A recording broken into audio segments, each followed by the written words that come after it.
নমস্কার সকলকে। তোমরা সবাই কেমন আছো? আশা করি ভালো আছো। আমরা খুব ভালো আছি।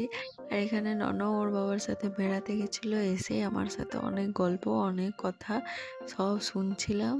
শুনে চলে এসছি আমি ওকে খাওয়াতে। কারণ আজ সন্ধ্যাবেলায় আমার অনেক কাজ আছে। ওই জন্য আমি ভাবছিলাম ওকে একটু তাড়াতাড়ি খাইয়ে দিই, দিয়ে কাজে লেগে পড়বো। কারণ মামনি ওইদিকে একাই কাজে লেগে পড়েছে আশা করি। কারণ একজন একাই করে যাবে আমার ভালো লাগে না, বলে না কিছু করতে, কিন্তু তবুও আমার তো একটু খারাপ লাগবে না?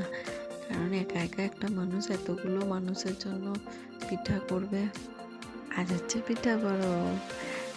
আমি ভাবলাম যে আমি রাইকে খাইয়ে দিই, দিয়ে আমি যাবো। আর এখানে খাওয়ানো হয়ে গেছে ওকে। এই যে লাস্ট বাইট চলছিল, তো খেয়ে নিয়েছে।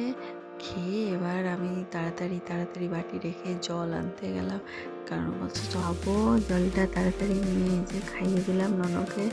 এবার খাইয়ে চললাম আমি রান্নাঘরের দিকে তাড়াতাড়ি। অনেক দেরি হয়ে গেছে, দেখি মামনি মনে হয় অনেক করে ফেলেছে। আর এই যে এখানেই হবে আমাদের পিঠাগুলো তৈরি হবে। আর সব রেডি হয়ে গেছে। এবার দেখি মামনি কোথায়। এই যে মামনি রেডি হয়ে গেছে সব কিছু নিয়ে, অনেকগুলোই বানানো হয়ে গেছে। এবার আমার পালা, দেখি কতটা কি করতে পারি। করতে তো পারি না, কিন্তু চেষ্টা আমি করব। চেষ্টা তো করতে হবে। এই যে অনেকক্ষণ ধরে এই কটাই বানাতে পারলাম। মামনি বলছে ও ঠিক আছে কোনো। আর এই যে চলে এসছি আমরা সেদ্ধ করতে এবার পিঠেগুলো। একটা পিঠে ভেতরে পড়ে গেছে, এই মামনি বলছে না এটা এবার তুমি টেস্ট করে বলো কেমন হয়েছে। কে কে পিঠে খেতে ভালোবাসো কমেন্ট করবে। আর আমি আমার মাকেও খুব মিস করছি, মাও খুব সুন্দর পিঠে বানায়, আর মামনিও খুব সুন্দর পিঠে বানায়।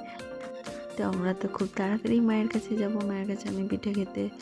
তো বলবে কার কার ভালো লাগলো এই পিঠে, সবাই কমেন্ট করবে কে কে কী কী পিঠে খেলে, কেমন গেল পিঠে পরব সবারই।